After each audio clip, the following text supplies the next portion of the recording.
finally get out there? Yeah, as you said, I'm obviously delighted to be back playing and obviously make my debut for the club. Yeah, disappointing result, but I felt our performance deserved it. Deserved a win. We just couldn't get the ball in the net. So. I thought, the time he was on the pitch, he was certainly one of Lincoln's standout performers. Created a number of chances and had a few shots yourself. Do you think you played quite well? Yeah, I was relatively happy with how I played. I think obviously a few things to work on. Touch let me down a little bit, but I think I think that'll come. I feel like I'm almost getting back to kind of full sharpness, and that'll just come with games and training. Yeah, loads of us that don't know too much about you yet. Where's your best position, and where would you like to find yourself? I'd say obviously probably one of the three behind the striker. I think I prefer playing in the middle just because you can go either way, but I'm more than happy to play out wide. Yeah, you look more like a 4-4-2 tonight rather than a 4-2-3-1. Can you play off the central striker as much as you can in a three behind him? Yeah, I'd say so. I think we play slightly differently because obviously the striker we had up front, obviously the game suited us playing it more longer to John. Obviously they're a younger centre-backs, they wouldn't have been used to dealing with a player of his calibre kind of thing, so I think that was kind of one of the things, and my job was to get in and around him for any knockdowns. And where are you in terms of your fitness now? You're close to 100%, would you say? Well, obviously it's my first game to get 60 minutes. I mean, obviously go from there, but so I'm not far off 90, I would say. And it must be a strange situation to be in, having been brought in by one manager, and then before you've even kicked the ball, he's gone, and then before you know it, Michael Appleton's in. Yeah, I mean, it's not something I expected. Obviously, when I signed and I wasn't in the building yet, I was still doing my rehab at Swampton when the previous manager left. So obviously, it's an unusual scenario, I guess. But that's football. You've got to impress every manager when they come in.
commiserations, Michael, and thought it was probably an undeserved defeat, really. What are your overriding thoughts on the game?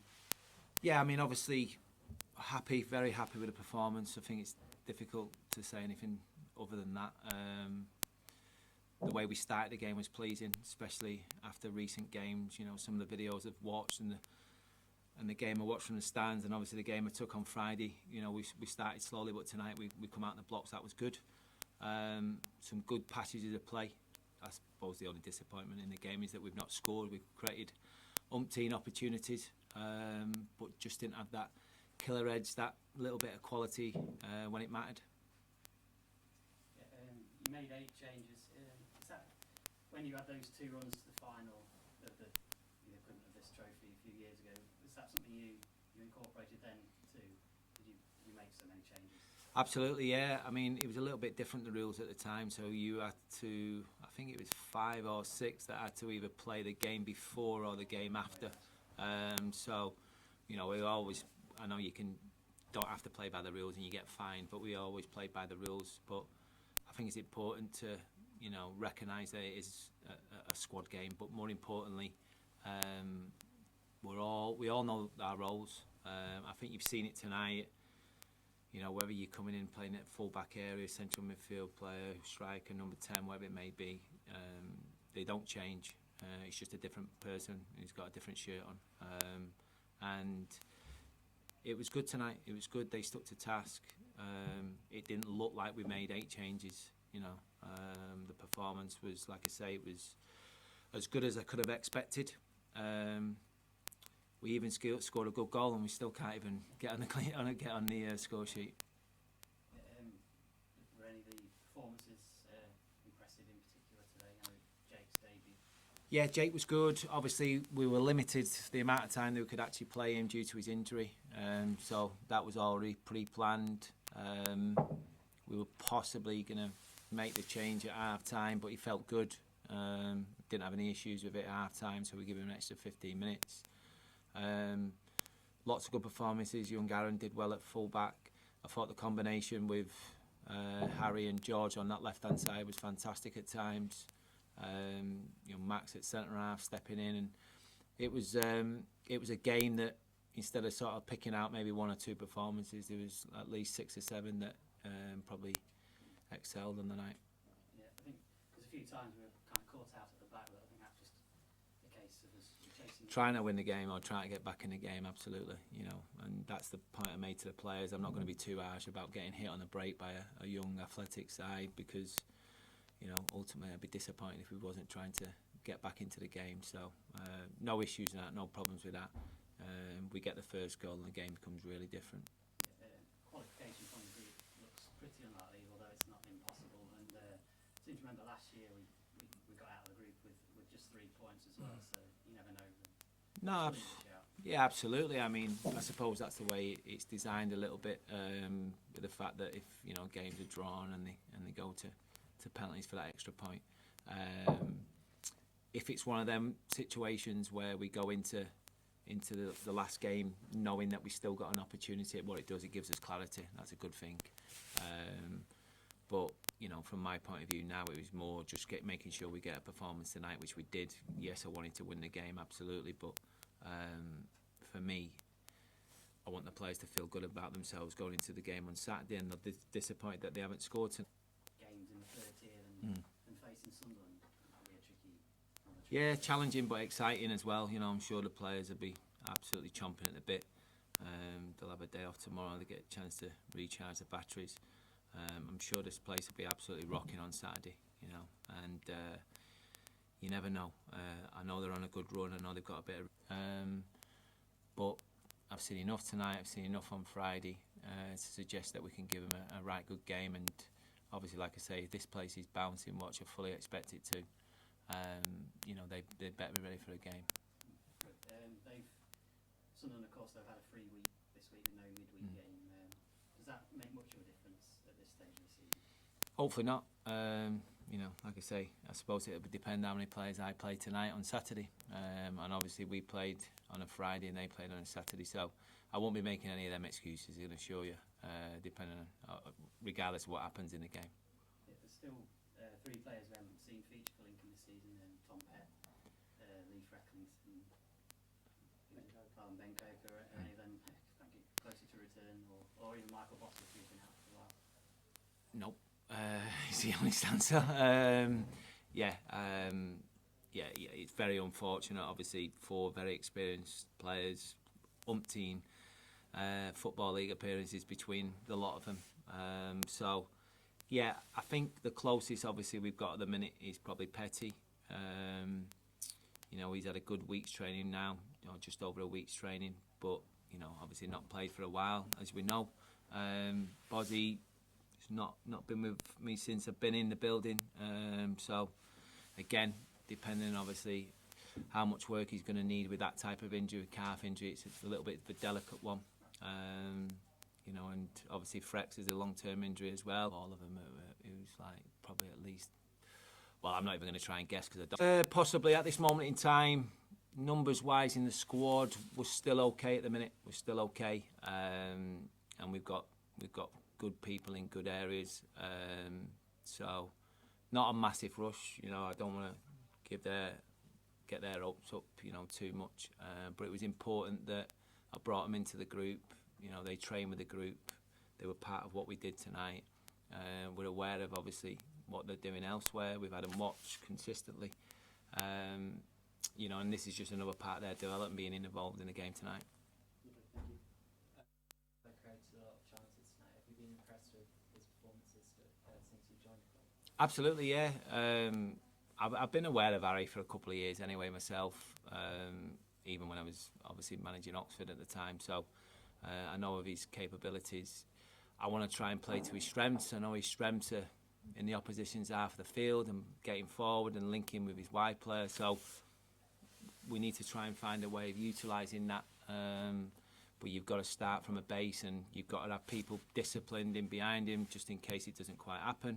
I thought we had that majority of the night tonight. I thought there was a good balance in the middle of the park with Hesketh and Michael as well. So, delighted with him. Nothing that I didn't already know or expect. Just want him to keep continuing to do it. And was your heavy squad rotation, was that with Saturday's game in the morning? Not necessarily. I just wanted to make sure that I give everyone an opportunity and have a look at them. Obviously, we've got a busy month ahead, some really, really tough games. It'll be a great indication of where we see ourselves competing in the division over the next 4 to 5 games because of the standard and quality we're playing up against. So it was a great opportunity tonight, like I said, for me to see the majority of the squad play in different circumstances, and I've done that now.